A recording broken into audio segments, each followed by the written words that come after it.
Hello students and welcome you all. Last class में बच्चों अपन ने चैप्टर खत्म करा था डेथ ऑफ ए पार्टनर। तो आज टाइम आ गया है नया चैप्टर स्टार्ट करने का जिसका नाम है dissolution of a partnership firm. Basically अपन ने जो पार्टनरशिप में चैप्टर्स खत्म करे हैं वो करे अपन ने स्टार्टिंग से फंडामेंटल्स के बाद में अपन लोगों ने पढ़ा था पार्टनरशिप का change in profit sharing ratio, change in profit sharing ratio के बाद में एडमिशन, रिटायरमेंट एंड डेथ। तो इनको कवर करने के बाद में नॉर्मली फिर अपन कवर करते हैं dissolution of a partnership firm, मतलब पार्टनरशिप फर्म को बेसिकली बंद करना।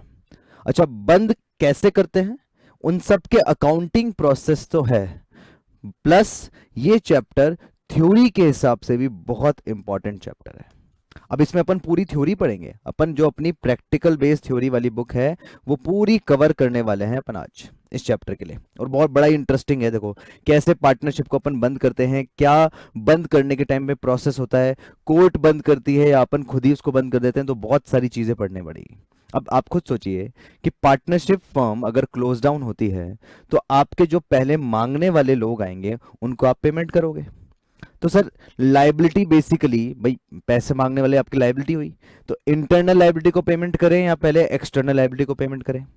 चलो मान लिया कि आप बोलते हो कि सर पहले एक्सटर्नल लोगों को पैसा चुकाया जाएगा। अब एक्सटर्नल लोगों में भी कैसे बाइफिकेशन करें कि किसको पैसा दिया जाएगा, पार्टनर के लोन को पैसे पैसे देंगे पहले या फिर अपन क्रेडिटर्स को पैसे देंगे। अब मान लीजिए 100 क्रेडिटर्स हैं तो 100 क्रेडिटर्स को कैसे पेमेंट किया जाएगा, पहले कौन से क्रेडिटर को पेमेंट करें। तो ये डिपेंड करता है जितना भी पार्टनरशिप एक्ट में प्रोविजंस लिखे हुए हैं उन सभी पे। तो पार्टनरशिप एक्ट के सारे प्रोविजंस फॉलो होंगे। डिसोल्यूशन का बेसिक मतलब हो गया कि पार्टनरशिप फर्म को बंद करना, सारी असेट्स को आप बेच दोगे और लाइबिलिटीज का आप पेमेंट करोगे। तो पहले असेट्स बेचने से पैसा आएगा और धीरे धीरे उस लाइबिलिटीज का आप पेमेंट करते जाएंगे। ये बेसिकली डिसोल्यूशन का मतलब है। पार्टनरशिप फर्म को अल्टीमेटली आपको क्लोज डाउन करना है। अब तक तो आपने एडमिशन, रिटायरमेंट, डेथ पढ़ाई जिसमें पार्टनरशिप फर्म पूरी बंद नहीं हुई थी, बट फिर भी पार्टनरशिप फर्म चेंज हो गई थी एक तरीके से। ठीक है, तो यही यहाँ पर आप डिफरेंसेस भी पढ़ेंगे कि कंप्लीट क्लोज डाउन का क्या मतलब है और एडमिशन, रिटायरमेंट, डेथ अगर पार्टनरशिप फर्म में होता है तो उसमें भी क्या डिफरेंस होगा, उसमें भी पार्टनरशिप फर्म चेंज हो रही है, reconstitution of a partnership firm हो रही है तो उसके अंदर क्या डिफरेंसेस होंगे, है ना। तो बहुत इंटरेस्टिंग होने वाला है, सभी पॉइंट्स आप लोग बहुत ध्यान से सुनेंगे, सभी पॉइंट अपन डिस्कशन जो भी करेंगे वो बहुत डिटेल में करेंगे।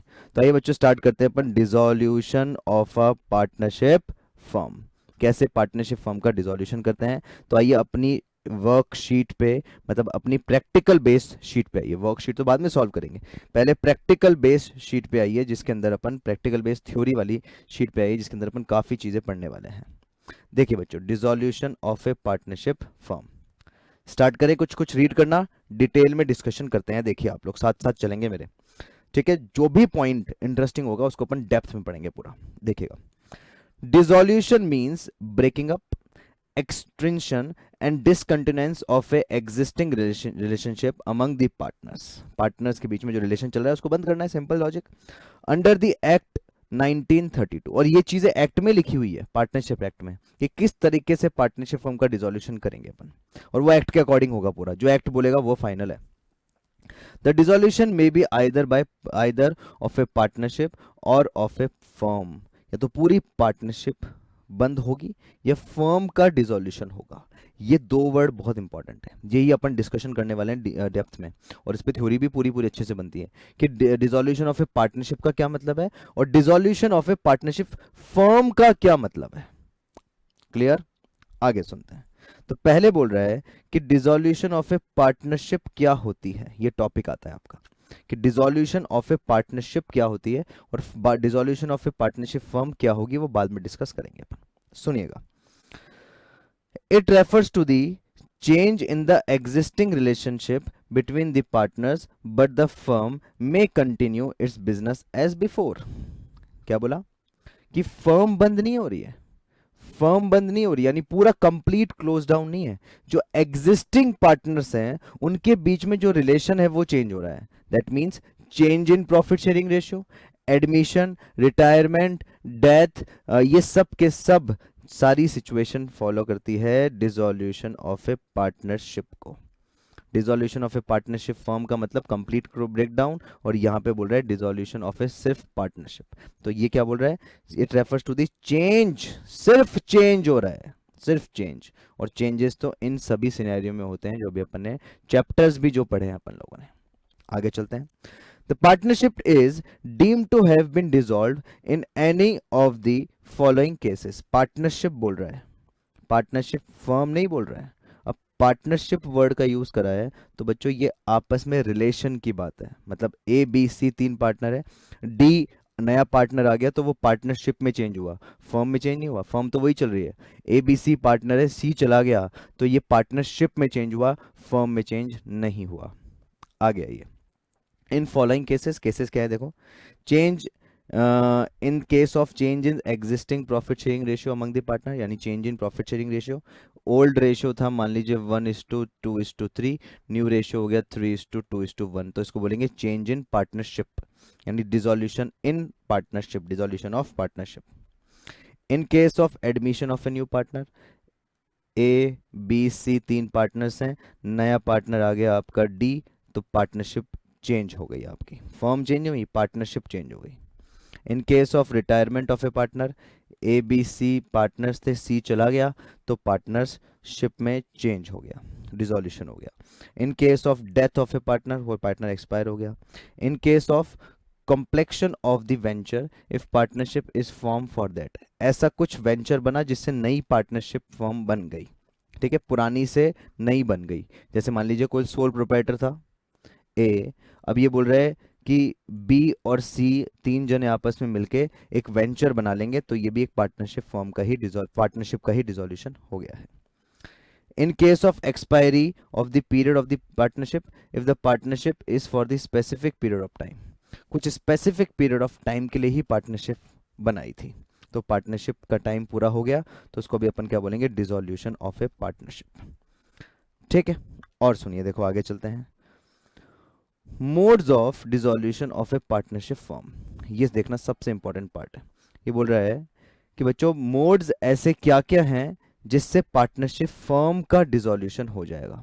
मैं अब बात कर रहा हूं पार्टनरशिप की डिसॉल्यूशन की बात नहीं कर रहा, अब मैं बात कर रहा हूं पार्टनरशिप के फर्म की डिसॉल्यूशन, यानी फर्म क्लोज डाउन हो जाएगी, बंद हो जाएगी, ब्रेक डाउन हो जाएगा, यानी अपन बंद कर देंगे सारे अकाउंट। तो कहने का मतलब ये हुआ कि नया टॉपिक आ गया है कि अब पार्टनरशिप फर्म का डिसॉल्यूशन, जिसमें पूरी पार्टनरशिप फर्म बंद हो रही है, यानी बिजनेस ही बंद हो रहा है उनका, कोई एडमिशन रिटायरमेंट डेथ वगैरह कुछ नहीं हो रहा है, पार्टनरशिप फर्म ही क्लोज डाउन हो रही है। ठीक है, चले आगे तो देखिएगा बच्चों क्या बोल रहे हैं। The partnership firm may dissolve in any of the following veg, इनमें से कोई से भी वे में पार्टनरशिप फर्म डिसॉल्व हो रही थी। अच्छा एक और चीज, आपने जब चैप्टर पढ़ा change in profit sharing ratio, admission, death और रिटायरमेंट, तो उसको आप क्या बोलोगे, डिसॉल्यूशन ऑफ अ पार्टनरशिप। वो चैप्टर अपन पढ़ चुके हैं ऑलरेडी, अब ये बिल्कुल नया चैप्टर है, तो ये नया चैप्टर में आप लोगों ने जो टॉपिक पढ़ना है वो यही पढ़ना है कि dissolution of a partnership firm. और देख लो बच्चों, चैप्टर का नाम भी यही है कि dissolution of a partnership firm, यानी पूरी फर्म को ही आपको क्लोज डाउन करना है। ठीक है, अब पूरी फर्म जब क्लोज डाउन होती है तो इतना इजी प्रोसेस नहीं है उसका। आप खुद सोचिए, अगर फर्म का काम बंद हो रहा है तो कितने लोगों की जॉब जा रही है, या फिर कितने लोग अपनी जो ऑलरेडी प्रोप्राइटर है या ओनर है उसका काम बंद हो रहा है, अल्टीमेटली वो भी लॉस में है। क्रेडिटर्स को बेचारे को किसी को पेमेंट करना था वो अटक जाएगा उसका पेमेंट, क्योंकि फर्म बंद हो रही है। तो ऐसे ही जितने भी अपनी इंडियन इकोनॉमी में कोई भी कंपनी मान लो या फिर कोई भी फर्म मान लो बंद होती है तो उसके लिए लॉ सेटअप है। जैसे पार्टनरशिप के लिए पार्टनरशिप एक्ट सेटअप है, कंपनीज के लिए कंपनीज एक्ट सेटअप है, जो आपका कंपनीज एक्ट बनाया हुआ है 2013 के अकॉर्डिंग। तो उस कंपनीज एक्ट के अकॉर्डिंग फिर वो डिसॉल्व होगी, यहाँ पे ये डिसॉल्व होगी पार्टनरशिप एक्ट के थ्रू, क्योंकि पार्टनरशिप एक्ट के थ्रू ही पार्टनरशिप एक्ट चलता है। ठीक है, तो आइए बच्चों देखते हैं कि पार्टनरशिप फर्म का क्या क्या तरीका हो सकता है डिसॉल्व होने का, कैसे कैसे पार्टनरशिप फर्म बंद हो सकती है, क्या क्या रीजंस की वजह से पार्टनरशिप फर्म बंद हो सकती है। सुने, आइए। Partnership firm may be dissolve in any of the following veg. पहला, डिसॉल्यूशन ऑफ ए फर्म, देखो पहला क्या है, dissolution without the order of court. ठीक है, अब ये बोल रहा है कि भैया कोर्ट के ऑर्डर के बिना भी डिसॉल्व होगी इन सर्कमस्टेंसेज में, इन सर्कमस्टेंसेज में 1, 2, 3 और 4, इन चारों सर्कमस्टेंसेज में ये कोर्ट के बिना डिसॉल्व होगी। ठीक है, कोर्ट का कोई इंटरफेरेंस नहीं रहेगा। भाई अगर कोर्ट इंटरफेयर कर रहा है तो उसका मतलब वो कोई ना कोई अनलॉफुल एक्टिविटी कर रहा होगा, कुछ ना कुछ इलीगल काम कर रहा होगा। तो कोर्ट के बिना है ये चारों केसेस। क्या क्या है? पहला, डिसॉल्यूशन बाय एग्रीमेंट, उन पार्टनर्स ने एग्रीमेंट बना रखा था। ये बात सेक्शन 40 में लिखी हुई है पार्टनरशिप एक्ट में, कि भैया एग्रीमेंट में था कि इतने टाइम बाद पार्टनरशिप फर्म डिसॉल्व हो जाएगी। तो देखो क्या बोल रहा है, a partners of a firm में वॉलेंट्री यानी उनकी इच्छा से agree for the dissolution of the firm of any time. Partners बैठे बोले हमको हम कंटिन्यू नहीं करना है, हम अपना अपना सेपरेट बिजनेस करेंगे, हम अब आपस में भैया हम भर चुके हैं, हम आपको आपकी शक्ल नहीं देख सकते, अब कैंसिल करो, बंद करो इस पार्टनरशिप को। ठीक है, सब अपना अपना इंडिविजुअल बिजनेस कर लेंगे, तो इसलिए उसको क्या बोलेंगे अपन, डिसॉल्यूशन बाय एग्रीमेंट। बोलो बच्चों, डन। सेकंड आइए, फिर बोलता है दूसरा कंपलसरी डिसॉल्यूशन। भैया ये कंपलसरी डिसॉल्यूशन का क्या मतलब है कि इन्होंने बोला कि कंपलसरीली हम पार्टनरशिप को बंद कर देंगे इतने टाइम के बाद में, तो उस केस में वो कंपलसरी डिसॉल्यूशन हो जाएगा। आगे चलते हैं, on the happening of the certain contingency, कोई भी कंटिजेंसी हो जाए पार्टनर, देखो क्या बोल रहा है, फर्म में be dissolve in any of the event if the partnership deed so provides, in any of the event. अब मान लो सारे के सारे पार्टनर एक्सपायरी हो गए, मान लो कि कोई हादसा हुआ जिसमें ए बी सी पार्टनर्स हैं वो एक्सपायर हो गए, तो ये on happening of A contingency, यानी जो चीज़ आपको नहीं पता कि ये होगी। ठीक है ना, आगे सुनो, डिसॉल्यूशन बाय नोटिस। अब नोटिस को सर्व करके कोई एक पार्टनर चाहता है कि हम अब कंटिन्यू करें, ये पार्टनरशिप बंद हो जाए, तो वो नोटिस दे सकता है। कैसे? देखो, इन case of partnership at will, यानी अपनी इच्छा वाली partnership, any partner may ask for dissolution of the firm by serving notice and the firm will be dissolve. Partner चाहता है, एक पार्टनर भी चाहेगा तो भी फर्म बंद हो जाएगी। अपनी इच्छा से वो नोटिस देगा दूसरे पार्टनर्स को, अगर वो एक्सेप्ट कर लेते हैं तो वो पार्टनरशिप बंद हो जाएगी। तो कहने का मतलब, कोर्ट के बिना कैसे, चार कंडीशन है, चार तरीके से डिसॉल्व हो सकती है सर। पहला, एग्रीमेंट से, कंपलसरी डिसॉल्यूशन जो सेक्शन 41 में लिखा हुआ है, on the happening of a certain contingency, कुछ भी मिस हैपनिंग हो गई या फिर कुछ भी कंटिजेंसी फ्यूचर में थी तो वो उसके कारण, फिर लास्ट में डिसॉल्यूशन बाय नोटिस, कोई भी पार्टनर चाहता है कि पार्टनरशिप ना चले तो वो नोटिस दे देगा दूसरे पार्टनर्स को और पार्टनरशिप बंद हो जाएगी। आगे तो आइए बच्चों नेक्स्ट देखते हैं अपन, देखो नेक्स्ट क्या है। कंपलसरी डिसॉल्यूशन का अपन देखते हैं कुछ पॉइंट्स कि सर ये कंपलसरी डिसॉल्यूशन होता क्या है, और डेप्थ में तो पढ़े हैं अपन। तो बच्चों, किसी ने अनलॉफुल एक्टिविटी कर दी या फिर कोई पार्टनर, सारे पार्टनर इंसॉल्वेंट हो गए, तो ऐसे केस में तो आपको पार्टनरशिप फर्म को तो बंद ही करना पड़ेगा। तो आइए देखो क्या क्या बोल रहा है सर। कंपलसरी डिसॉल्यूशन बोल रहा है on the insolvency of the partner, बंद करो।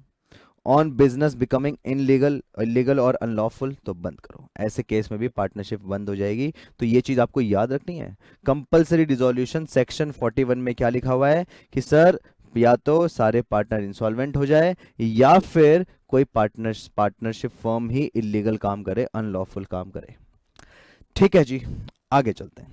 अब देखो इसका डीप डिस्कशन करते हैं। On happening of the certain contingency, क्या क्या कंटिजेंसी हो सकती है देखिए, और depth knowledge, on a death of a partner, on expiry of a term, on completion of work और by adjudicating of the partner as insolvent. ये चारों केसेस में भी सर्टेन अन कंटिजेंसी, यानी आपको पहले से पता नहीं रहता बट वो क्लियर हो गया है कि भैया कंटिजेंसी अब फ्यूचर में पता लग गई है, तो ऐसे केस में भी पार्टनरशिप फर्म डिसॉल्व हो जाएगी। डेथ के केस में expiry of term, completion of work और adjudicating of the partner as insolvent, और उसका कोई केस चल रहा है इंसॉल्वेंसी का। नेक्स्ट आइए बच्चों, पहला पढ़ा आपने पूरा का पूरा, ये जो सेक्शन है सेक्शन 40 से 42 तक है।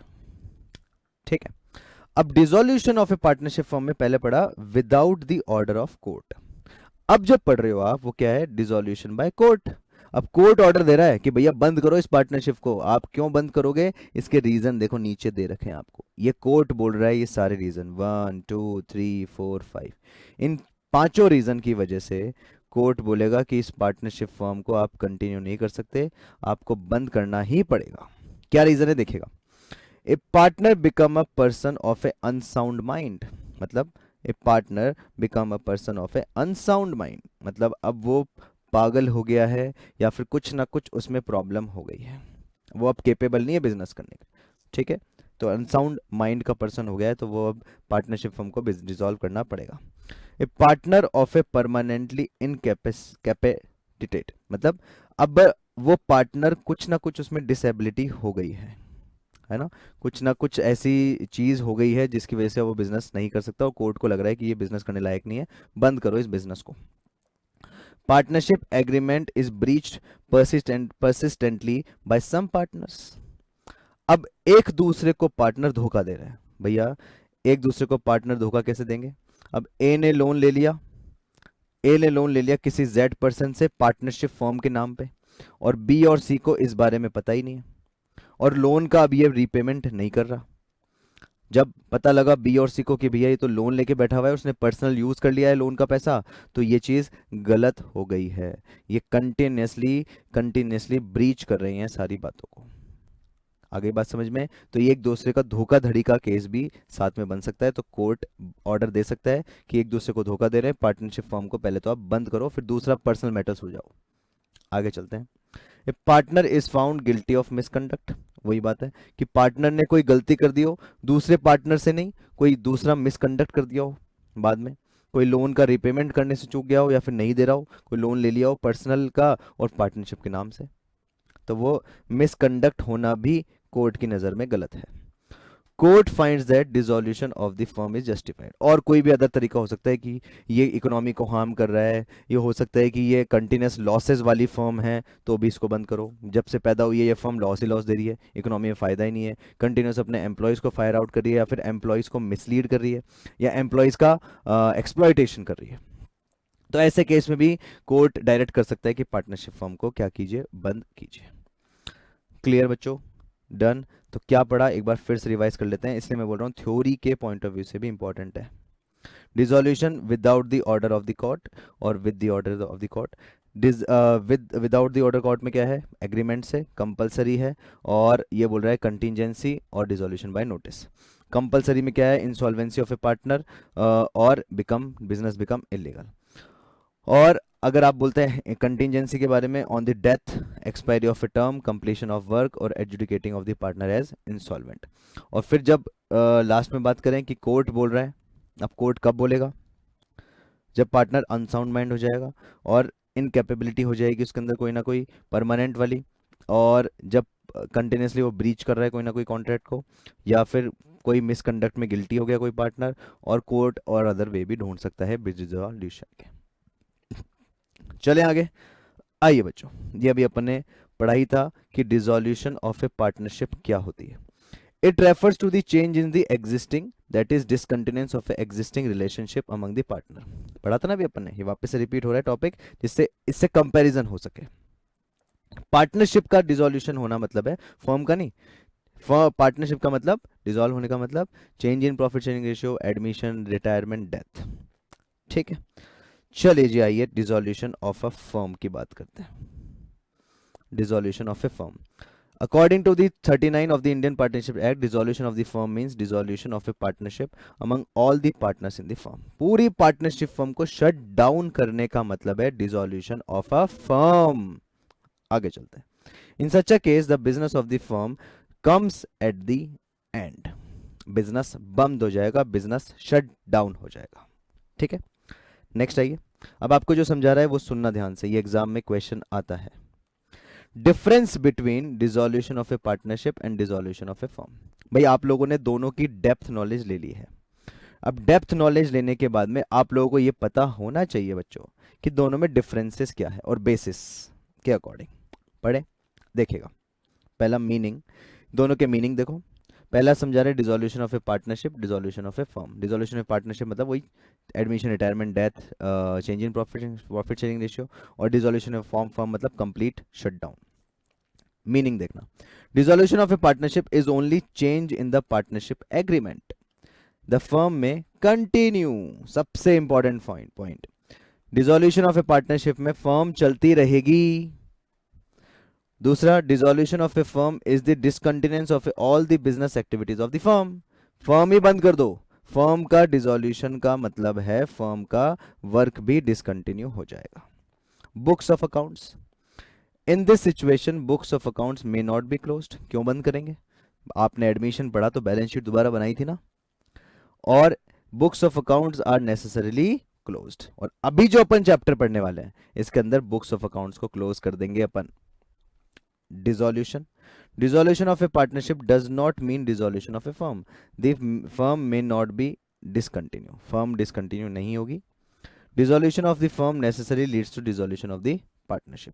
भाई डिसॉल्यूशन ऑफ ए फर्म का मतलब है पार्टनरशिप का भी डिसॉल्यूशन होना, है ना। Nature, dissolution of a partnership is voluntary, it emerges out of the agreement. ये बेसिकली एग्रीमेंट से इमर्ज होता है और वॉलेंट्री है, कंपलसरी नहीं है।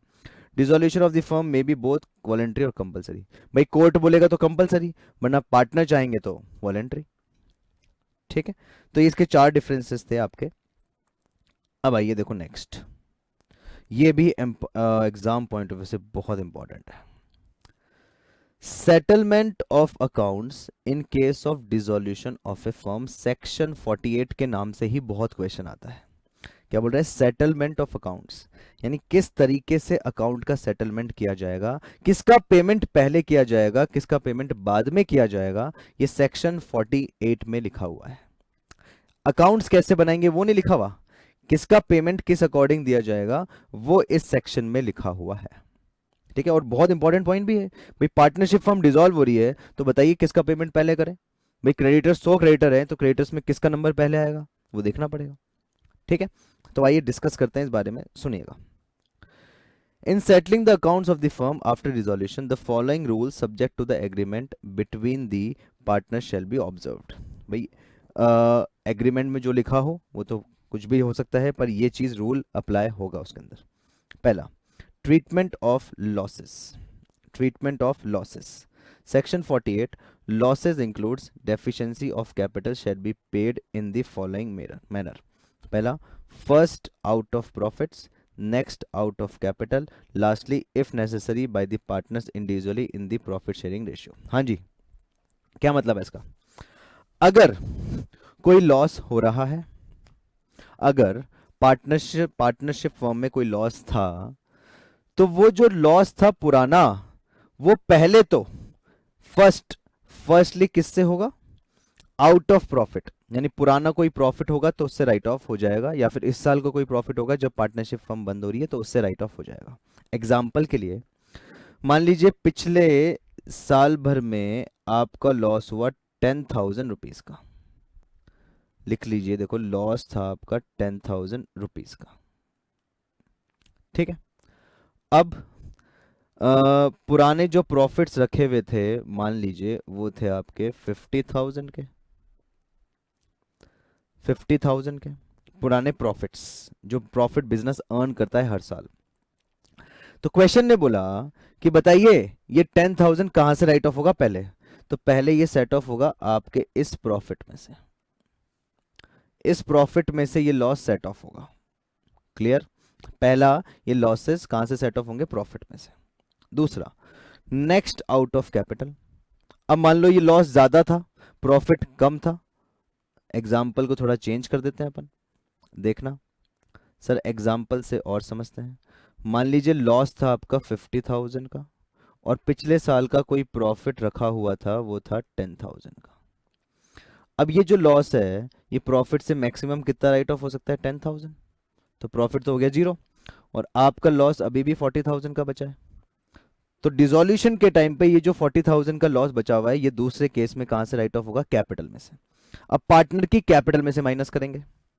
ठीक है, और अगर कैपिटल भी कम पड़ गई, और अगर कैपिटल भी कम कर पड़ गई तो वो अपने, देखो क्या लिखा हुआ है, if necessary by the partners individually in the profit sharing ratio. अगर कम पड़ गई तो वो अपने घर से लेके आएंगे अपने प्रॉफिट शेयरिंग रेशियो में। ये सेक्शन 48 बोल रहा है ट्रीटमेंट ऑफ लॉसेस, तो आपको एज इट इज एग्जाम में इस तरह लिखना पड़ेगा। In case of loss, first out of profit, then out of capital, then out of personal assets individually by the partners in the profit sharing ratio. Clear. Next आइए, application of assets, मतलब आप लोगों ने asset बेची तो payment होगा, और payment किसका पहले होगा ये देखने वाली बात है। क्या बोल रहा हूं मैं, पेमेंट किसका पहले होगा ये देखने वाली बात है, यही इसमें समझाया गया है। और ये आपको याद रखना है, ध्यान रखना है, थ्योरी के लिए बहुत इंपॉर्टेंट है। देखिए कैसे, सेक्शन 48 बी, ये ऊपर वाला पॉइंट था, ये सेक्शन 48 ए का था। The assets of the firm including any sum contributed by the partner to make the deficiency shall be applied in the following manner।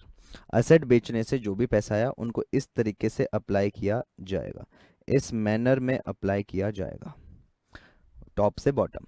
पहले ए वाले का पेमेंट करेंगे, किसका पेमेंट करेंगे देखिएगा, फर्स्ट टू पे फर्म्स डेप्ट to the third party, that is outside parties.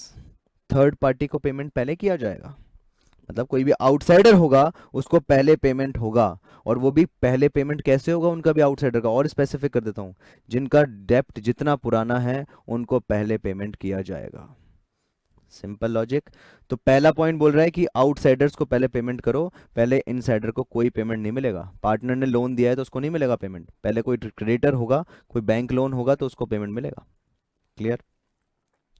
अगर मान लो कई स्टूडेंट्स पूछते हैं मुझसे कि अगर सर सेम डे में ही कोई लोन लिया हो दो, तो उस डेट पर जो लोन लिए हैं उनको तो पहले पेमेंट होगा ही होगा, प्लस प्रोपोर्शनेटली हो जाएगा। ठीक है। देन टू पे लोन फ्रॉम द पार्टनर, पहला पॉइंट आउटसाइडर को चुकाओ, फिर पार्टनर के लोन का पेमेंट करो। देन टू पे कैपिटल ऑफ द पार्टनर, उसके बाद में कैपिटल पार्टनर्स का जो कैपिटल का पेमेंट है वो कर दो। एंड लास्टली द सरप्लस, और अगर फिर भी पैसा बच रहा है then distributed among the partner in the profit sharing ratio. ये सेक्शन 48 बोल रहा है।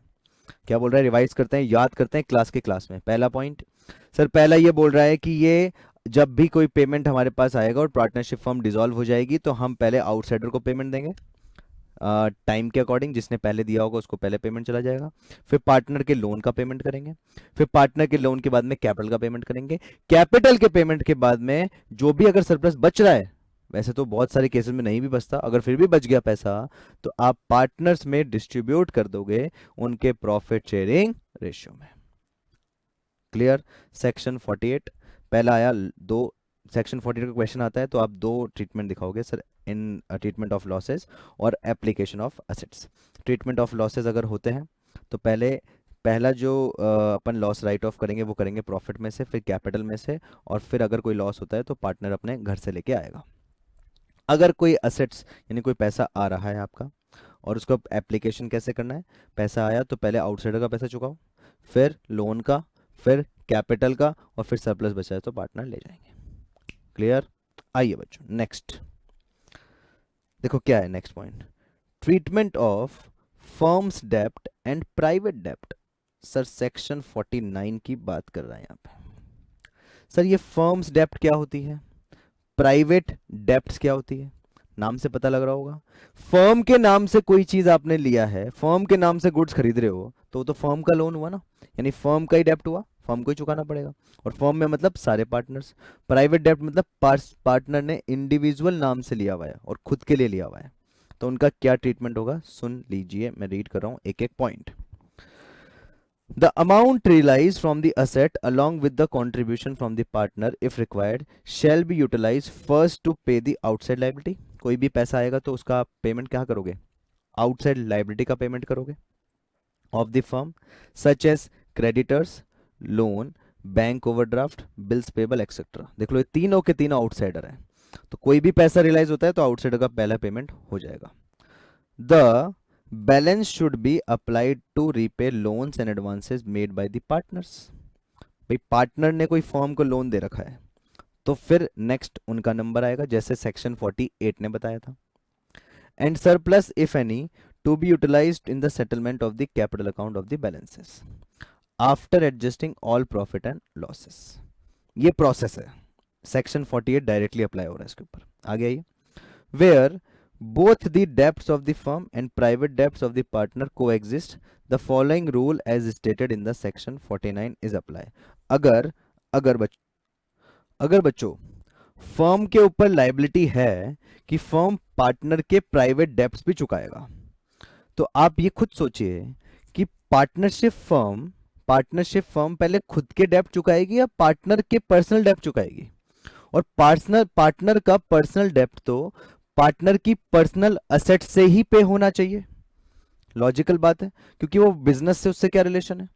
तो नॉर्मल सी बात है कि सेक्शन 49 ये बोल देगा कि आप लोग पहले जो भी पैसा है उससे पार्टनरशिप फर्म का डेप्ट चुकाओ, और पार्टनर को बोलो कि अपने प्राइवेट असेट से पर्सनल अपना पेमेंट करे।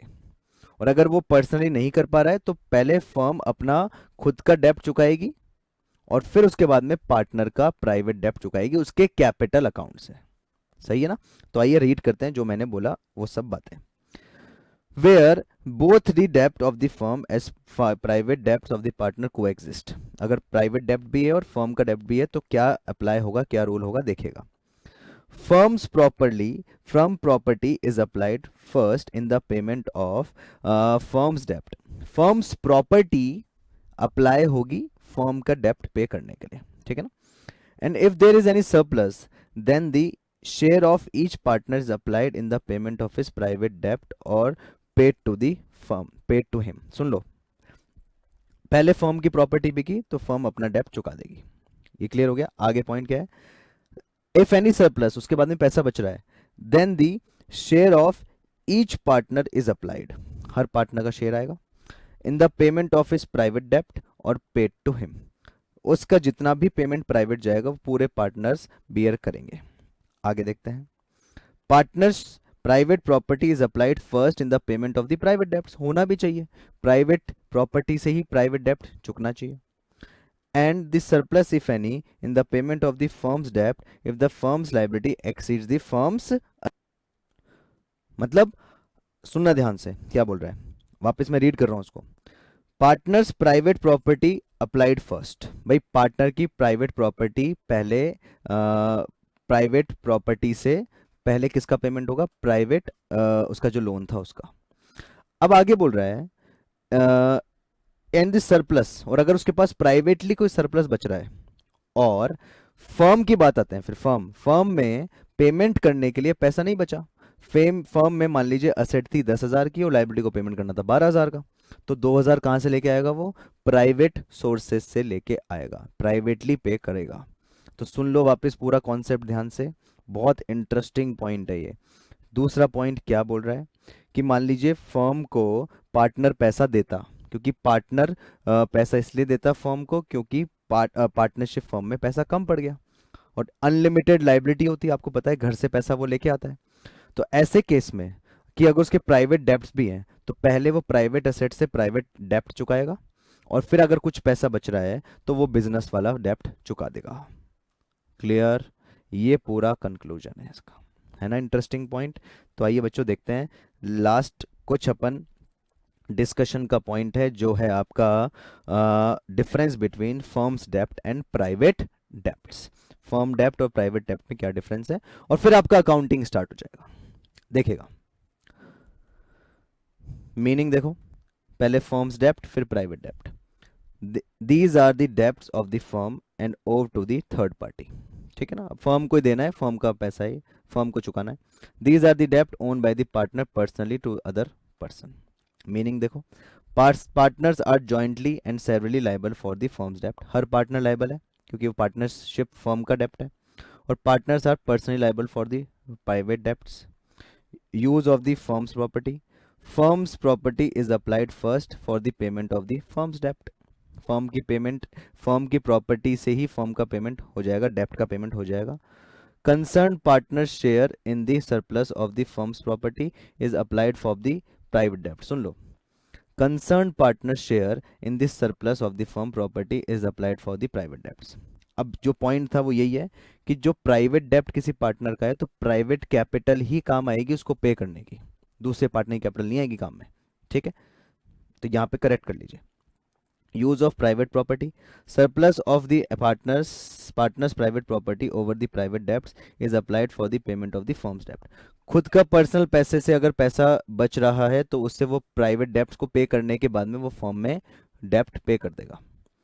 Private property is applied first for the payment of the private debts. और प्राइवेट प्रॉपर्टी ही पहले यूज आएगी प्राइवेट डेब्ट्स को पे करने के लिए।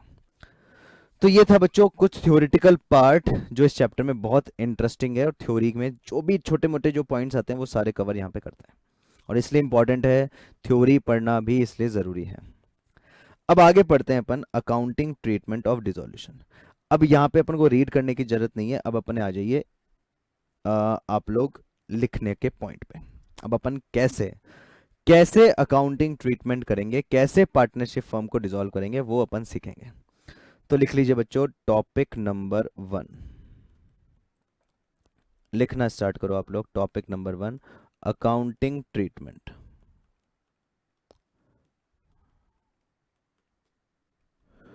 अकाउंटिंग ट्रीटमेंट,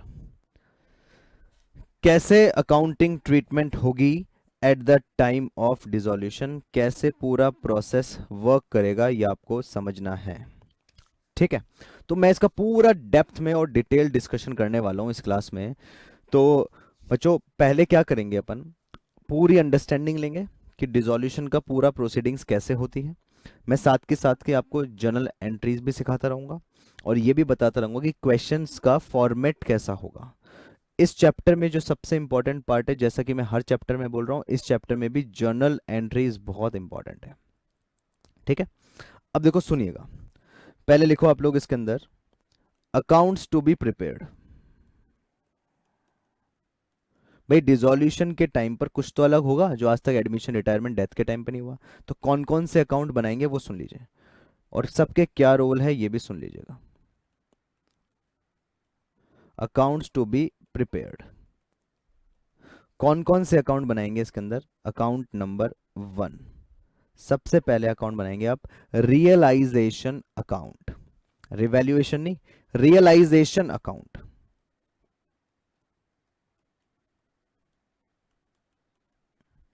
रियलाइजेशन अकाउंट, कई बार Z की जगह S भी आ जाता है, तो आप यहाँ पे S भी कर सकते हो। रियलाइजेशन अकाउंट, ठीक है। रियलाइजेशन अकाउंट का क्या रोल है ये सब समझा दूंगा मैं, सुनते जाओ बस आप लोग। कौन कौन से अकाउंट प्रिपेयर होंगे सुन लीजिए। Account number 2 partners capital account. Partners capital account, पहला अकाउंट बनाएंगे आप लोग रियलाइजेशन अकाउंट, दूसरा बनाएंगे partners capital account. Third account बनाएंगे आप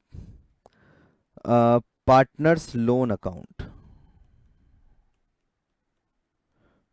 पार्टनर्स लोन अकाउंट। और फोर्थ अकाउंट बनाएंगे आप, फोर्थ अकाउंट बनाएंगे आप कैश ऑब्लिक बैंक अकाउंट। ये 4 अकाउंट आपको प्रिपेयर करने पड़ेंगे। कौन कौन से हो गए प्यारे प्यारे बच्चों। सर बहुत इजी और अंडरस्टैंडेबल है। पहला रियलाइजेशन अकाउंट, दूसरा पार्टनर्स कैपिटल, तीसरा पार्टनर्स लोन, और चौथा कैश और बैंक अकाउंट। जब कभी भी कोई भी क्वेश्चन आएगा आपको ये चारों अकाउंट एक साथ बनाने हैं। हो सकता है पार्टनर्स का लोन अकाउंट आपको ना बनाना पड़े, वो डिपेंड करता है क्वेश्चन में कि आपको पार्टनर्स का लोन अकाउंट गिवन है क्या। वैसे मैक्सिमम टाइम पे ये 3 अकाउंट तो बनेंगे ही बनेंगे, realisation account, partners capital account और कैश और बैंक। अब कई बच्चे मुझसे पूछते हैं कि सर इसमें बैलेंस शीट क्यों नहीं बना रहे हैं, और आप लोग खुद ही दिमाग लगाओ। Sir partnership firm close down हो रही है, तो why should we prepare the balance sheet, क्योंकि बैलेंस शीट तो अल्टीमेटली हमको क्लोज करनी है, बंद करनी है, तो बैलेंस शीट तो बनाएंगे ही नहीं, कोई रीजन ही नहीं है बैलेंस शीट बनाने का। तो realisation account, partners capital account और कैश और बैंक अकाउंट, ठीक है, इन सब का ही रोल है इसके अंदर बेसिकली। तो सारी एंट्री इनके इर्द गिर्द यहीं पे ही घूमेगी, और नई टाइप की एंट्रीज अपन सीखेंगे यहाँ पे, और एंट्रीज बनाएंगे बच्चों। पूरी लेक्चर को बहुत ध्यान से सुनना है आपको, मैं वही पूरी डेप्थ नॉलेज देने वाला हूँ। कैसे एंट्री बनाएंगे, कैसे अकाउंट प्रिपेयर होंगे, सब कुछ समझना है आज की क्लास में आपको। चाहे क्वेश्चन अपन नेक्स्ट क्लास से स्टार्ट कर देंगे, पर ये बेसिक चीज समझनी जरूरी है, क्योंकि अपन ने आज की क्लास में थ्योरी भी पढ़ी है, तो थ्योरी को आप डायरेक्टली कनेक्ट कर पाओगे इन अकाउंट से, और यही अपना पर्पस भी है। थ्योरी अगर पढ़ ली अच्छे से तो ये अकाउंट को कनेक्ट करना it's not a big deal, बहुत आराम से अब सारी चीजें क्लियर हो जाएगी आपको। ठीक है, तो सबके फॉर्मेट सीखते हैं, विद जर्नल एंट्री समझते हैं अपन। ठीक है, तो आइए बच्चों स्टार्ट करते हैं। बनाइए, देखो नेक्स्ट पेज से स्टार्ट करो प्रॉपरली आप लोग। तो बच्चों आज की क्लास के लिए ये बड़ी इंपॉर्टेंट टॉपिक है, और अगर आज का आपने लेक्चर अटेंड कर लिया प्रॉपरली तो इस चैप्टर में कुछ भी नहीं बचा। बहुत इजीली आपको समझ में आ जाएगा सब कुछ। ये देखो बनाइए आप लोग रियलाइजेशन अकाउंट पहला। पहले आप पूरा पेज का बना लो, कोई प्रॉब्लम नहीं है, आराम से फुल पेज का यूज़ करो। आप लोग फुल पेज का यूज़ करो रियलाइजेशन अकाउंट बनाने के लिए, ठीक है। सेकंड पेज पे बनाइए आप लोग partners capital account. Partners capital account, ठीक है। और पार्टनर्स कैपिटल अकाउंट में मान लीजिए दो पार्टनर है, तीन होंगे तो तीन ले लेंगे, दो है तो दो ले लेंगे। तो प्रॉपर फॉर्मेटिंग करके पार्टनर्स कैपिटल अकाउंट प्रिपेयर कर लीजिए। तो ये आपने बना लिया पार्टनर्स कैपिटल अकाउंट दोनों पार्टनर का। फिर एक बनाइए आप लोग पार्टनर का लोन अकाउंट। पार्टनर का लोन अकाउंट तो बिल्कुल छोटा सा ही बनेगा, क्योंकि मैं मान रहा हूँ कि एक ही पार्टनर ने लोन दिया था, तो मैंने पार्टनर्स कैपिटल के नीचे ही बना लिया है पार्टनर का लोन अकाउंट, ठीक है। अभी सबके नेम लिखते हैं अपन, और फिर लास्ट में बना लीजिए आप लोग कैश और bank account. Cash oblique bank account, cash oblique bank account. मतलब अगर कैश या बैंक क्वेश्चन में आपको गिवन है तो दोनों के लिए एक ही अकाउंट बन जाएगा, ठीक है। एक सिंगल अकाउंट आप प्रिपेयर कर लेंगे, ठीक है। और लास्ट में आप लिखेंगे एंट्रीज, वो अभी आपको मैं लिखवा देता हूँ। पहले इनके सबके नेम लिख लेते हैं अपन अलग अलग, और फिर नेम लिखने के बाद में अपन स्टार्ट कर देंगे। तो नंबर 1 जो अकाउंट है उसका नामकरण करो रियलाइजेशन अकाउंट।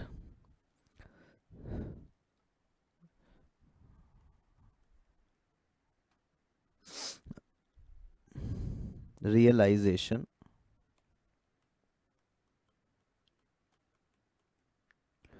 अकाउंट, यहां पे लिखोगे पर्टिकुलर्स अमाउंट, पर्टिकुलर्स अमाउंट, ठीक है। तो ये पहला अकाउंट बना आपका कौन सा, रियलाइजेशन अकाउंट। दूसरे अकाउंट का नाम लिख लीजिए partners capital account. Partners capital account, यहां पे लिखिए पर्टिकुलर्स ए और बी, दो पार्टनर मान लेते हैं, पर्टिकुलर्स ए और बी। ये बन गया आपका partners capital account, account number 2। फिर बना लेंगे आप लोग partners loan account. Partners loan account, particulars amount, particulars and amount. Prepared, next आ जाओ। फिर आप बनाएंगे cash oblique bank account. Cash oblique bank account, particulars amount, particulars और अमाउंट। भाई कैश और बैंक में क्या होता है, डेबिट साइड में पैसा आता है और क्रेडिट साइड में पैसा जाता है, ये लॉजिकल बात है। और यहां पे लिखिए आप लोग नीचे नीचे एंट्रीज। मैं आपको साथ में एंट्रीज भी कराते हुए चलूंगा। तो फर्स्ट लेक्चर ही सबसे इंपॉर्टेंट है, आगे तो आपको क्वेश्चन करने में एक में भी प्रॉब्लम नहीं आएगी। एंट्रीज, यहां पे आप एंट्रीज भी लिखते हुए चलेंगे, सब एंट्रीज, और विद कॉन्सेप्ट एंट्री करेंगे, ठीक है। तो आपको मैं सबसे पहले क्या कर रहा हूं, इस पूरे सिनेरियो को एक्सप्लेन करने से पहले मैं आपको एक क्वेश्चन दिखा रहा हूं। देखो आप लोग देखेंगे क्वेश्चन, रिजोल्यूशन का क्वेश्चन कैसे आता है। सुनिएगा, देखो ये आपके सामने क्वेश्चन है, मैं आपको केवल शीट दिखा रहा हूँ, क्वेश्चन सॉल्व नहीं कर रहे अपन, केवल आपको मैं शीट दिखा रहा हूँ कि क्वेश्चन कैसे होगा। आपको मतलब 100% ऐसे ही क्वेश्चन होंगे एक्सेप्ट जिसमें केवल एंट्रीज ना पूछ रहा। अगर ये बड़े क्वेश्चन की बात करें तो सारे क्वेश्चन ऐसे होंगे, ऊपर बैलेंस शीट होगी और नीचे एडिशनल इंफॉर्मेशन होगी। बैलेंस शीट में नॉर्मल बैलेंस शीट के आइटम असेट्स और लायबिलिटीज, और नीचे में इंफॉर्मेशन में होगा कि भैया इतने की एसेट पे करी, मतलब इतने के एसेट से पैसा रिलाइज हुआ और ये लायबिलिटीज का पेमेंट किया। ये नॉर्मली पूरे क्वेश्चंस में गिवन होगा पूरा डेटा, ठीक है। तो सबसे पहले स्टेप में आपको क्या करना है सुन लीजिए। स्टेप नंबर 1 मैं स्टेप में डिस्ट्रीब्यूट कर रहा हूं, पहले तो सारे अकाउंट बना लो, वो इसको स्टेप में कंसीडर नहीं कर रहा मैं, अकाउंट प्रिपेयर कर लीजिए। फर्स्ट स्टेप में आप लोगों की जितनी भी असेट्स और लाइबिलिटीज है इनको अपन कैंसिल करेंगे इनके रेस्पेक्टिव अकाउंट में। जितनी भी असेट्स और लाइबिलिटीज हैं इनको रेस्पेक्टिव अकाउंट में कैंसिल करेंगे। अब सुन लीजिए कैंसिलेशन कैसे होता है। कैंसिलेशन कैसे होता है सुन लीजिए भाई। आपको असेट कैंसिल करनी है, तो कैंसिलेशन का मतलब ये हो गया कि अगर मान लीजिए कोई कैश और बैंक का बैलेंस गिवन है असेट साइड में, तो वो तो कैश और बैंक में चला जाएगा। अगर कोई प्रॉफिट एंड लॉस का असेट साइड में बैलेंस गिवन है तो वो पार्टनर्स कैपिटल में चला जाएगा। तो सर बाकी असेट का क्या करेंगे? तो इस चैप्टर में सारी असेट्स और लायबिलिटीज को कैंसिल कर दिया जाएगा रियलाइजेशन अकाउंट से। तो ये एक ऐसा अकाउंट है, ये एक ऐसा अकाउंट है जो आपको असेट्स और लायबिलिटीज को बेचने में, खरीदने में, सॉरी, असेट्स को बेचने में और लायबिलिटीज को पे करने में हेल्प करेगा। तो पहले स्टेप में, स्टेप नंबर 1 में सारी असेट्स और लायबिलिटीज को आप कैंसिल करेंगे। तो आपको ये दिख रही है ना, ये वाली असेट्स और ये आपकी लायबिलिटीज, ये रिस्पेक्टिव अकाउंट में जाके कैंसिल हो जाएगी। कैसे होगी सुनिएगा।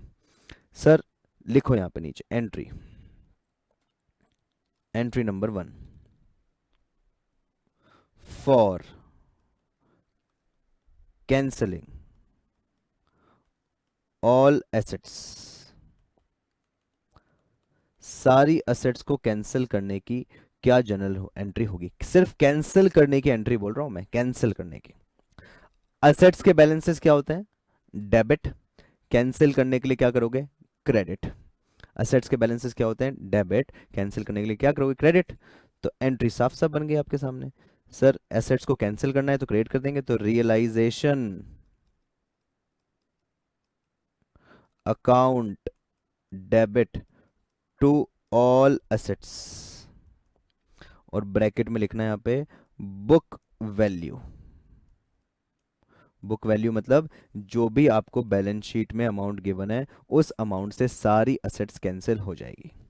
तो आपको देखकर पता लग गया होगा बच्चों कि सिंपल लॉजिक हो गया कि सर ये तो सारी की सारी हमारे रियलाइजेशन अकाउंट के डेबिट साइड में आ जाएगी। कहाँ पे आएगी? रियलाइजेशन अकाउंट के डेबिट साइड में। तो लिख लो रियलाइजेशन अकाउंट के डेबिट साइड में क्या लिखोगे? To to all assets, to all assets लिख लो properly, to all assets.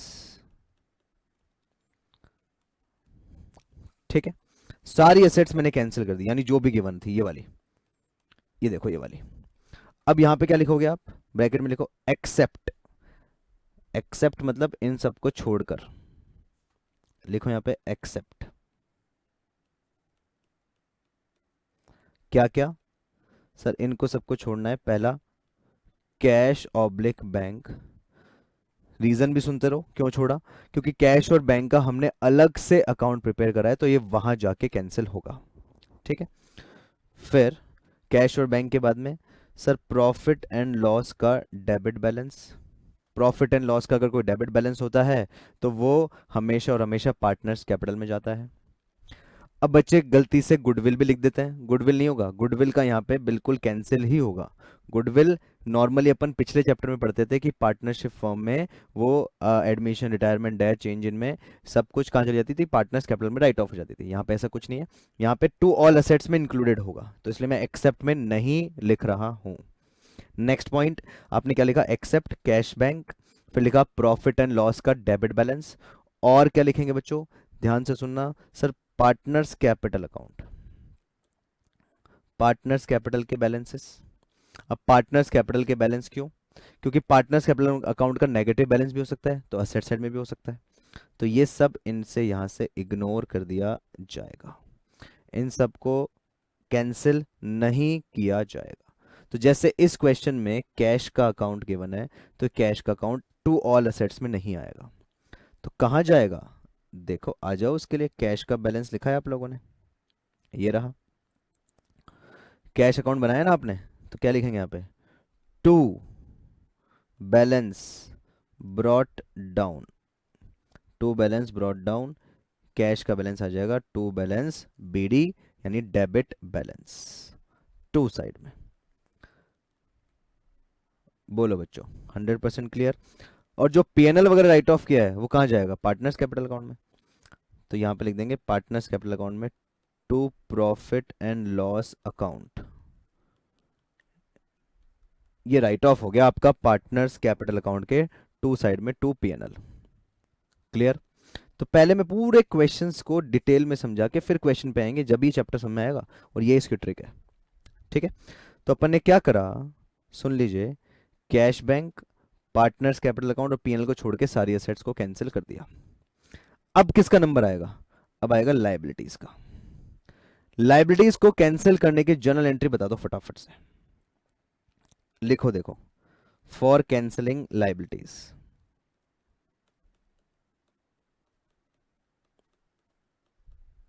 For cancelling liabilities, अब लाइबिलिटीज को आपको कैंसिल करना है, एंट्री बता दो, अब खुद ही बनाइए एंट्री, तब तो आ जाएगी आप लोगों को।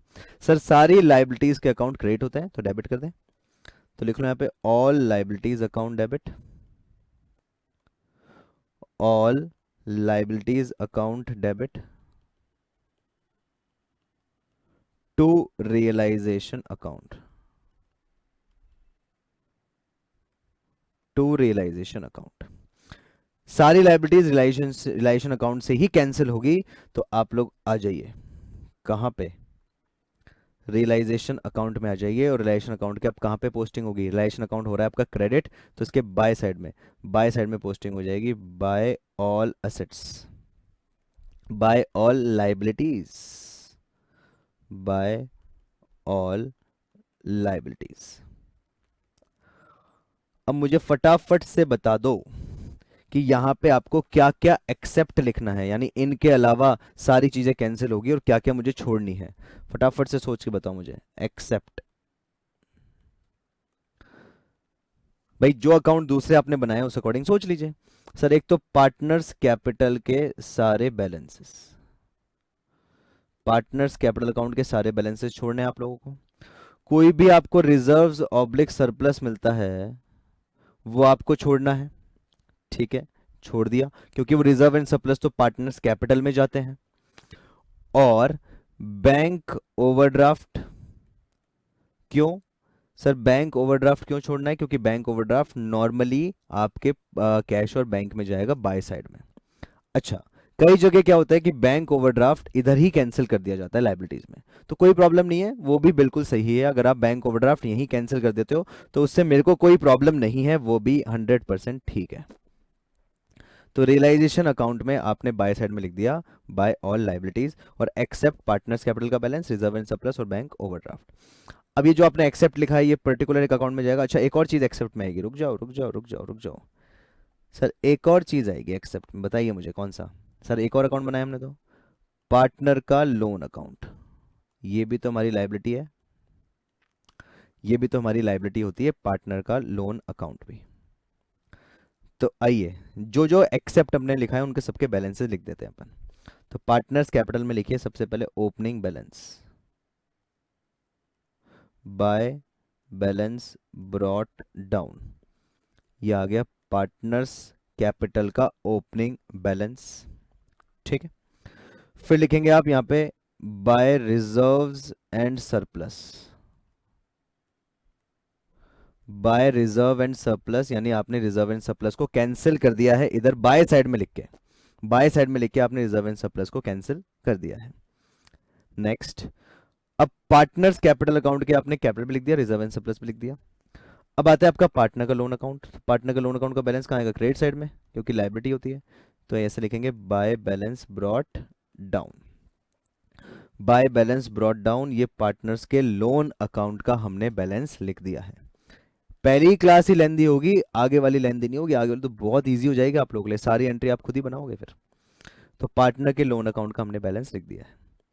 अब आइए नेक्स्ट, कैश और बैंक में बैंक ओवरड्राफ्ट भी तो हो सकता है, तो वो कहाँ लिखेंगे, बाय बैलेंस ब्रॉट डाउन।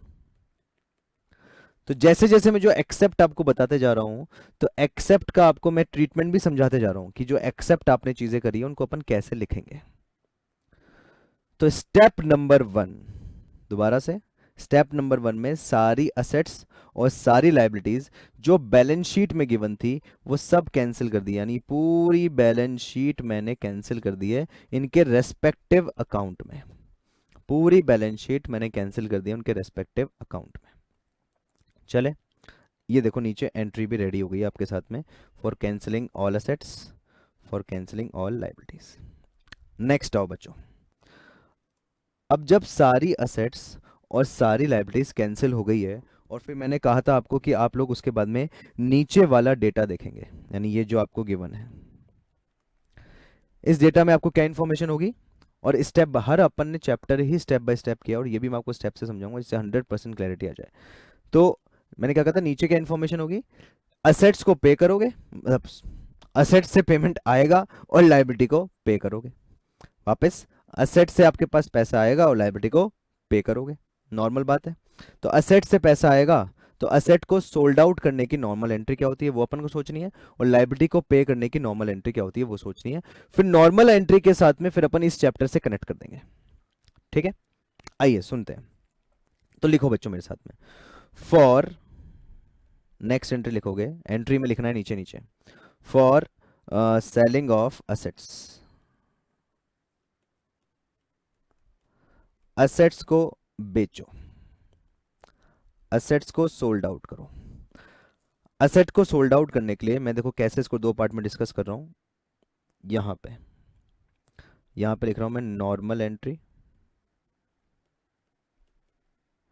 और यहां पे लिख रहा हूं दिस चैप्टर एंट्री,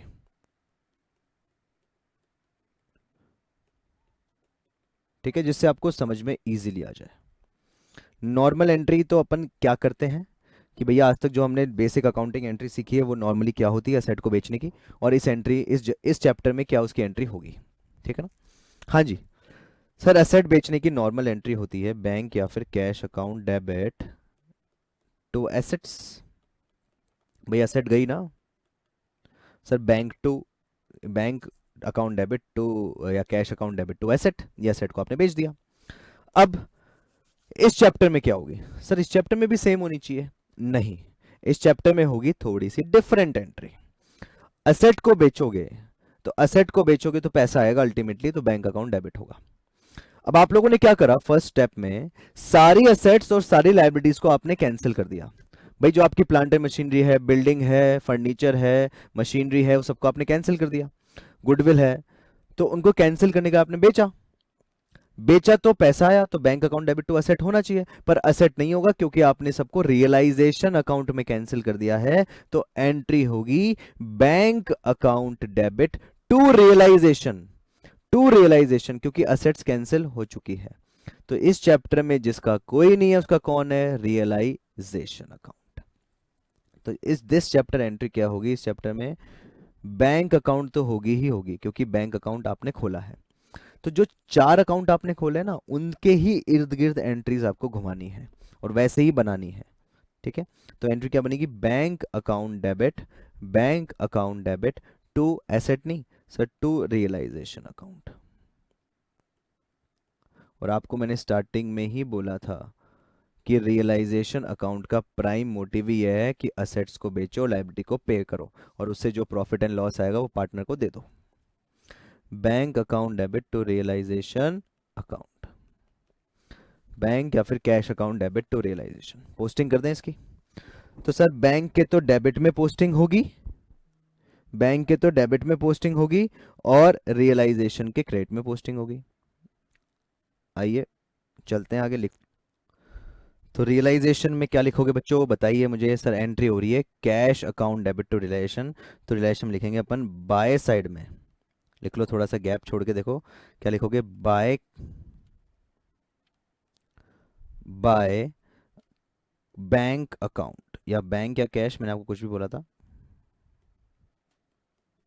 ठीक है, कोई भी एसेट बेची, और इसके ब्रैकेट में लिख लो asset realised,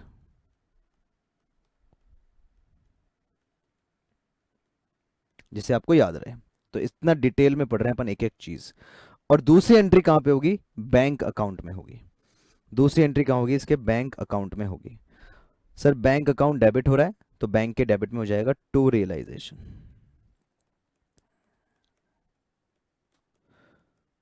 to realisation account और ब्रैकेट में लिखना वही असेट रियलाइज्ड। ठीक है, असेट रियलाइज्ड। तो जर्नल एंट्री पे फिर से आते हैं अपन। पहला कैंसिल किया असेट को, फिर दूसरा कैंसिल किया लाइबिलिटी को, फिर असेट को सेल किया। अब असेट को सेल करोगे तो लाइबिलिटी को भी पे करोगे क्योंकि आपके पास पैसा आ गया है। तो आउटसाइड लाइबिलिटी को पे कर रहे हैं आप। तो लिखो यहाँ पे फॉर पेइंग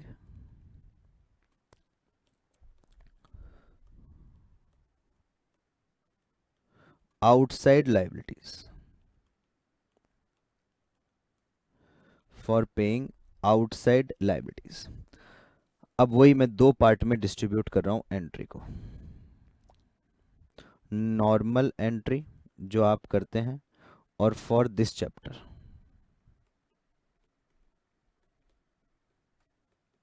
बताइए, चलो बनाइए खुद एंट्री बच्चों, अब तो आप बना सकते हो बहुत आराम से।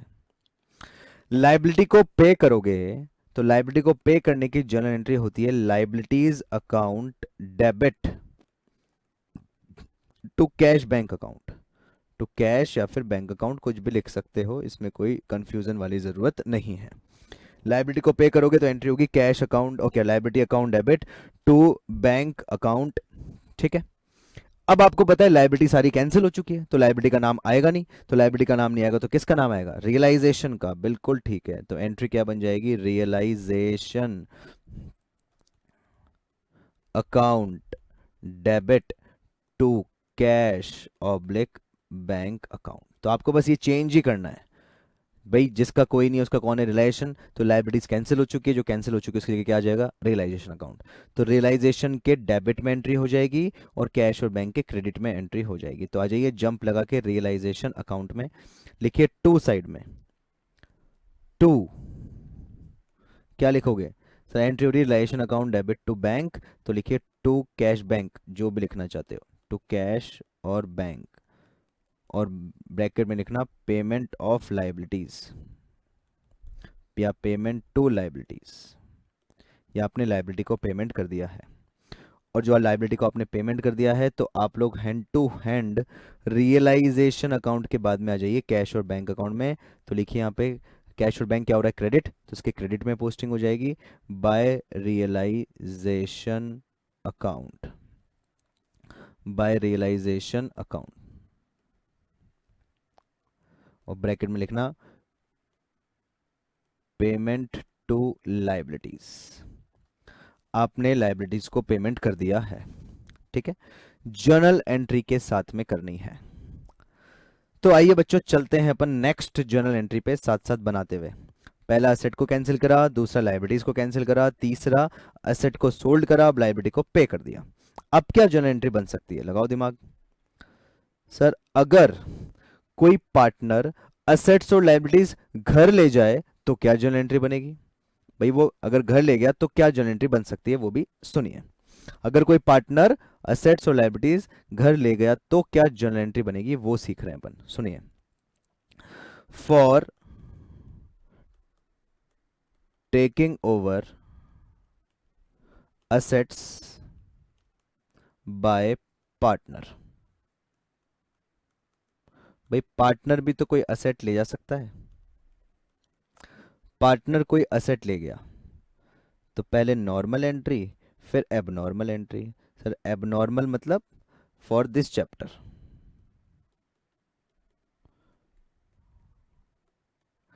चलो जी फटाफट से मुझे बता दीजिए, अगर कोई पार्टनर असेट ले जाए तो क्या जर्नल एंट्री पास करेंगे? सर अगर कोई पार्टनर असेट ले गया तो असेट के बैलेंस होते हैं क्या? डेबिट, कैंसिल करने के लिए क्रेडिट, तो क्रेडिट कर देंगे। तो ठीक है, तो असेट तो लिख दिया आपने क्रेडिट में, तो टू असेट्स। डेबिट क्या कर देंगे? पार्टनर्स का कैपिटल अकाउंट। तो एंट्री क्या हो जाएगी? नॉर्मल एंट्री क्या हो जाएगी? Partners capital account debit to asset account. ये होती अगर चैप्टर कोई दूसरा नॉर्मल होता तो, बट अब तो चैप्टर पढ़े हैं डिसोल्यूशन। अब डिसोल्यूशन में आपको पता है कि सर यहां तो हम रियलाइजेशन से सारी एंट्री पास कर रहे हैं, असेट अकाउंट जो कैंसिल हो चुका है, अब टू असेट अकाउंट तो आएगा नहीं, तो टू असेट अकाउंट की जगह क्या आ जाएगा, दूसरा नाम रियलाइजेशन अकाउंट। तो फॉर दिस चैप्टर यानी इस चैप्टर के लिए क्या एंट्री पास होगी sir, partners capital account debit to realisation account. तो मैं आपको यही समझाना चाह रहा हूं कि अगर कोई भी एंट्री आपको इस चैप्टर में मैन्युफैक्चर करनी है तो उसकी नॉर्मल एंट्री जज कीजिए और नॉर्मल एंट्री से इस चैप्टर की एंट्री बना दीजिए, इजी रहेगा आपको। कोई भी नई एंट्री भी आती है तो आप इजीली मैन्युफैक्चर कर पाएंगे। ठीक है, तो एंट्री क्या हुई है, partners capital account debit to realisation account. तो रियलाइजेशन अकाउंट में आइए, सबसे पहले रियलाइजेशन अकाउंट में आइए। रियलाइजेशन अकाउंट में क्या लिखेंगे, क्रेडिट हो रहा है ना, तो बाय साइड में लिखेंगे by partners capital account. By partners capital account, यहां पे लिख लीजिए asset taken over. Partner asset ले गया तो बाय पार्टनर्स कैपिटल अकाउंट, और पार्टनर्स कैपिटल अकाउंट के टू साइड में क्या लिखेंगे, to realisation account. To realisation account, मान लीजिए ए ले गया, ऐसा अज्यूम कर लेते हैं कि ए ले गया, तो ए में तो आएगा। अगर दोनों पार्टनर ले जाते तो दोनों में लिख देते हम। चले आगे, तो आइए बच्चों, अब असेट ले जाने वाली अपने प्रक्रिया खत्म कर ली है, तो नेक्स्ट प्रक्रिया कर लेते हैं। बताइए अब क्या होगा सर, अब आएगा आपका असेट टेकन ओवर के बाद में liabilities taken over. For liabilities taken over by partner. For liabilities taken over by the partner, normal entry और एबनॉर्मल एंट्री, और एंट्री फॉर दिस चैप्टर। ठीक है, चलो बताइए फटाफट से। सर पार्टनर कोई लाइबिलिटी ले गया, तो लाइबिलिटी हमारी क्रेडिट बैलेंस होते हैं, तो क्रेडिट की जगह हम लाइबिलिटी को कर देंगे डेबिट, क्योंकि वो कैंसिल हो गई। तो liabilities account debit to, partner ले जा रहा है तो उसके पार्टनर्स कैपिटल अकाउंट में आएगा, तो to partners capital account. Liabilities account debit to partners capital account. अब लाइबिलिटीज अकाउंट आपने डेबिट कर दिया है टू पार्टनर्स कैपिटल अकाउंट, ये नॉर्मल एंट्री है। अब बता दीजिए चैप्टर के लिए, सर इस चैप्टर के लिए हम जो एंट्री बनाएंगे वो लाइबिलिटीज के अकाउंट की जगह रिलेशन लिख देंगे बस, क्योंकि लाइबिलिटीज तो कैंसिल हो चुकी है। तो realisation account debit to partners capital account, ये स्पेशल एक एंट्री पास हो जाएगी। Realisation account debit to partners capital account, ये इसकी एंट्री पास हो जाएगी। और जो आपने एंट्री पास कर दी है उसकी आप पोस्टिंग कर दीजिए, रियलाइजेशन अकाउंट के डेबिट में और पार्टनर्स कैपिटल अकाउंट के क्रेडिट में। रियलाइजेशन अकाउंट के डेबिट में आप लिखेंगे टू पार्टनर्स कैपिटल अकाउंट, और यहां पे लिखेंगे लाइबिलिटीज टेकन ओवर। ये पार्टनर लाइबिलिटी ले गया है, और जो पार्टनर लाइबिलिटी ले गया है वो आ जाएगा पार्टनर्स कैपिटल के क्रेडिट साइड में बाय रियलाइजेशन अकाउंट। ये कैश और बैंक में नहीं आएगा, ये रियलाइजेशन के अकाउंट में और पार्टनर्स कैपिटल में आएगा। अच्छा यहां पे लिखिए असेट टेकन ओवर था ये टू साइड वाला, और ये था लाइबिलिटीज टेकन ओवर। मान लो ये बी ले गया, एग्जाम्पल के लिए समझ लेते हैं कि बी ले गया। चले आगे, सर क्या क्या चीज़ें कर ली एक बार फिर से रिवाइज करवा रहा हूँ। सारी एसेट्स को कैंसिल करा आप लोगों ने, लाइबिलिटीज़ को कैंसिल किया फर्स्ट स्टेप में, फिर आपने सारी एसेट्स को बेचा कैश में और लाइबिलिटीज़ को बेचा कैश में। फिर आपने ये देखा कि कोई पार्टनर असेट ले जाएगा तो क्या एंट्री होगी, और अगर कोई पार्टनर लाइबिलिटी ले जाएगा तो क्या जनरल एंट्री पास होगी। और सुन लीजिए, एक ट्रांजेक्शन और समझाता हूँ मैं लास्टली, फिर सभी अकाउंट्स को क्लोज करना सीखेंगे। फॉर पेइंग एक्सपेंसेस, अब सिंपल ये बात बताइए बच्चों, ये पेइंग एक्सपेंसेस क्या होगा, भाई डिसोल्यूशन की इतनी सारी प्रोसीडिंग्स होती है, कोई भी खर्चा हो सकता है डिसोल्यूशन करते टाइम, कोई भी एसेट्स को बेचते टाइम, लायबिलिटी को पे करते टाइम, कुछ भी एक्सपेंसेस हो सकते हैं। तो एक्सपेंसेस कोई पार्टनर भी दे सकता है, हम कैश में भी दे सकते हैं, तो अपन ये मान रहे हैं कि वो एक्सपेंसेस सारे हमने कैश में दिए हैं। तो अब उसकी जर्नल एंट्री इस चैप्टर के अकॉर्डिंग क्या होगी, वही बात करते हैं, नॉर्मल एंट्री और चैप्टर के हिसाब से एंट्री। चलो बताइए नॉर्मल एंट्री क्या होगी। सर कोई भी एक्सपेंसेस की एंट्री होती है, एक्सपेंसेस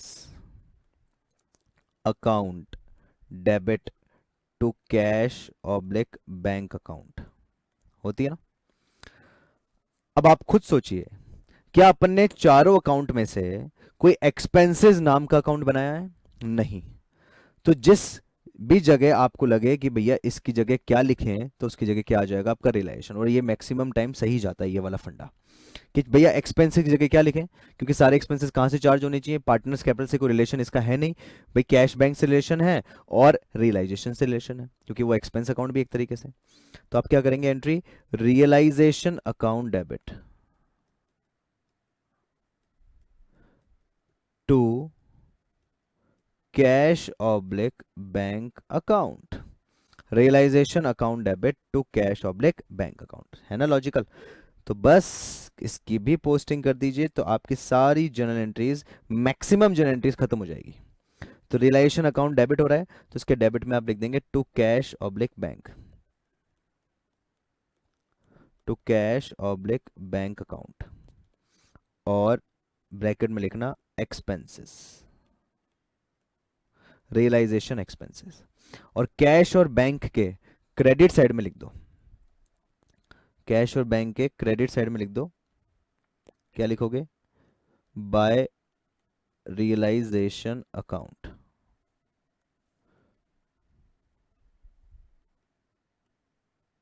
बाय रियलाइजेशन अकाउंट, और ब्रैकेट में लिख दो इसके एक्सपेंसेस। ठीक है। तो ये बच्चों अपन ने पहले स्टेप में सारी एसेट्स और लायबिलिटीज को कैंसिल करा, दूसरे स्टेप में अपन ने जितने भी नीचे वाली इंफॉर्मेशन थी वो खत्म करा। अब सुनिए नेक्स्ट। अब आपने सारी इंफॉर्मेशन लिख ली है, तो अब मैं वो बता रहा हूं आपको कि नेक्स्ट वाई नेक्स्ट में कि कौन कौन से अकाउंट अपन कैसे कैसे बंद करेंगे। सबसे पहले जो नंबर आएगा वो नंबर आएगा आपका रियलाइजेशन अकाउंट का। सबसे पहला जो नंबर आएगा वो आएगा आपका रियलाइजेशन अकाउंट का। फर्स्ट स्टेप में रियलाइजेशन अकाउंट को बंद करेंगे। बंद करने का मतलब है, रियलाइजेशन अकाउंट से बेसिकली असेट्स आपने लाइबिलिटीज को कैंसिल किया और बेचा, तो आपको इससे असेट्स और लाइबिलिटीज का प्रॉफिट पता लगेगा। तो प्रॉफिट पता लगने के लिए उसको अपन बोलेंगे रियलाइजेशन प्रॉफिट या फिर लॉस। तो क्रेडिट साइड ज्यादा तो प्रॉफिट, डेबिट साइड ज्यादा तो लॉस। तो लिखते हैं बैलेंसिंग फिगर से to to partners capital account.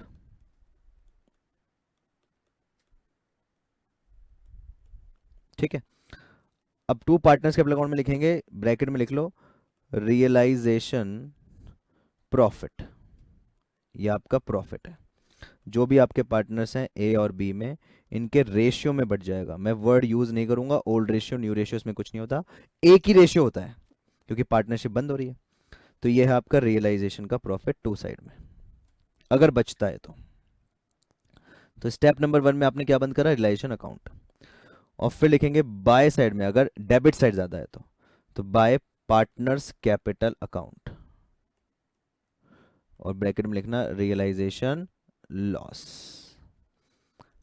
ये होगा आपका रियलाइजेशन का लॉस, दोनों पार्टनर में इनके रेशियो में डिस्ट्रीब्यूट हो जाएगा। और मैं वापस रिपीट कर रहा हूं कि मैं ओल्ड रेशियो और न्यू रेशियो वर्ड का यूज नहीं कर रहा हूं। तो आपने क्या बंद करा, रियलाइजेशन लॉस आ गया आपका कितने का, जो भी डिफरेंस का अमाउंट आएगा। ठीक है। अब आप लोगों को बताया कि जो भी प्रॉफिट एंड लॉस आ रहा है रियलाइजेशन का, वो आप कहाँ पे ट्रांसफर करेंगे, पार्टनर्स कैपिटल में। तो आइए लिख देते हैं, इसको लिख लेते हैं नंबर 2। जितना भी लॉस प्रॉफिट आएगा वो कहाँ जाएगा, पार्टनर्स कैपिटल में। ये स्टेप है, नेक्स्ट स्टेप है। तो अगर प्रॉफिट होगा तो बाय साइड में, तो कैसे लिखेंगे, बाय रियलाइजेशन अकाउंट, और लिखना ब्रैकेट में प्रॉफिट, प्रॉफिट। ठीक है। और यहां लिखिए टू रियलाइजेशन, और ब्रैकेट में क्या लिखोगे, लॉस, ब्रैकेट में लिख दोगे आप लॉस। बोलो क्लियर 100%, कोई प्रॉब्लम? तो ये लिखा आपने रिलेशन का लॉस टू साइड में, भाई प्रॉफिट होगा तो बाय साइड में और लॉस होगा तो टू साइड में रिलेशन का, तो कनेक्टिंग हो गया ना। पहले क्या बंद हुआ, रियलाइजेशन अकाउंट, और फिर अब बंद होगा बच्चों कौन सा अकाउंट, पार्टनर्स का कैपिटल अकाउंट। अब सुनना मेरी बात बहुत ध्यान से, पार्टनर का कैपिटल अकाउंट बंद करने के लिए भाई आपको पेमेंट करना पड़ेगा या फिर बैलेंस निकालोगे। सर पार्टनरशिप फर्म हो रही है डिसॉल्व, तो पार्टनरशिप फर्म बंद हो रही है तो पार्टनर को अल्टीमेटली आपको कैश देना पड़ेगा कि भैया अपना कैश ले जा, तो ले जा भाई। तो हो सकता है कुछ पार्टनर कैश लेके भी आए और कुछ पार्टनर लेके भी जाए, तो अपन कैसे लिख देंगे यहाँ पे, to cash oblique bank account, और नीचे ब्रैकेट में लिखना है इसके फाइनल पेमेंट, फाइनल पेमेंट। अगर पेमेंट देंगे तो टू साइड में आ जाएगा और लेंगे तो बाय साइड में आ जाएगा। तो मैं अभी मान रहा हूं कि अपन ने पेमेंट दिया है दोनों पार्टनर को, जो भी सरप्लस बच रहा है, तो ये पार्टनर को आपने पैसा दे दिया है टू कैश और बैंक। बैलेंस सीडी मत निकालना, इसमें बैलेंस सीडी का कोई रोल नहीं है, लास्ट में जो भी बैलेंस बचता है वो पार्टनर्स कैपिटल का पेमेंट हो जाता है। अब इस टू कैश और बैंक लिखा है तो दैट मीन्स आपको कैश और बैंक में भी लिखना पड़ेगा, तो कैश और बैंक के कहाँ पे आएगा, क्रेडिट साइड में, बाय, क्या लिखोगे sir, by partners capital account A और बी, या आपने ए और बी को पेमेंट कर दिया है बाय पार्टनर्स कैपिटल अकाउंट लिखकर, सही है क्या? तो ये बाय पार्टनर्स कैपिटल अकाउंट लिखकर आपने ए और बी को पेमेंट कर दिया, यानी ये आया है आपका कैपिटल। अब पार्टनर्स कैपिटल अकाउंट का आपने लिख दिया कैश और बैंक में बाय साइड में, क्योंकि उनको पेमेंट कर दिया। तो पहले तो स्टेप में रिलेशन बंद हो गया, फिर पार्टनर्स कैपिटल बंद हो गया। क्या बचा देखो नेक्स्ट स्टेप में, नंबर थर्ड, क्या आ गया आपका, पार्टनर का लोन अकाउंट। तो पार्टनर के लोन अकाउंट को क्या दोगे, कैश दोगे, तो दे दो इसको cash, to cash oblique bank. भाई पार्टनर के लोन को आउटसाइड लायबिलिटी माना गया है, इसलिए उसको अपन पेमेंट करेंगे। पार्टनर्स का loan account partners capital account से सेट ऑफ नहीं होगा जब तक क्वेश्चन ना बोल दे स्पेशली। तो टू कैश और बैंक लिखा तो कैश और बैंक में आ जाएगा आपके बाय साइड में, बाय पार्टनर्स लोन अकाउंट, जो भी पार्टनर का लोन अकाउंट होगा, ठीक है। लास्ट में भाई चार में से तीन अकाउंट यहाँ पे पार्टनर्स लोन अकाउंट में आके आपके क्लोज हो गए हैं। लास्ट में आपका बनता है कैश और बैंक अकाउंट। कैश और बैंक अकाउंट की खास बात यह है कि जैसे आपकी बैलेंस शीट मैच होती है वैसे आपका कैश और बैंक अकाउंट भी ऑटोमेटिकली टैली हो जाएगा, और यही इसमें चेक करने का तरीका है इस चैप्टर में। इस चैप्टर में लास्ट में कैश और बैंक अकाउंट भी आपका एग्जैक्टली टैली हो जाएगा, और यही आपका तरीका है कैश और बैंक मैच करने का, इस चैप्टर को चेक करने का। तो ये था आपका इस चैप्टर के लिए फोर्थ स्टेप, ठीक है। तो यहां पे आके आपका पूरा क्वेश्चन जो आपका लास्ट का आंसर है वो देखो, कैश बुक का टोटल इस तरीके से मैच हो जाएगा, ठीक है बच्चों।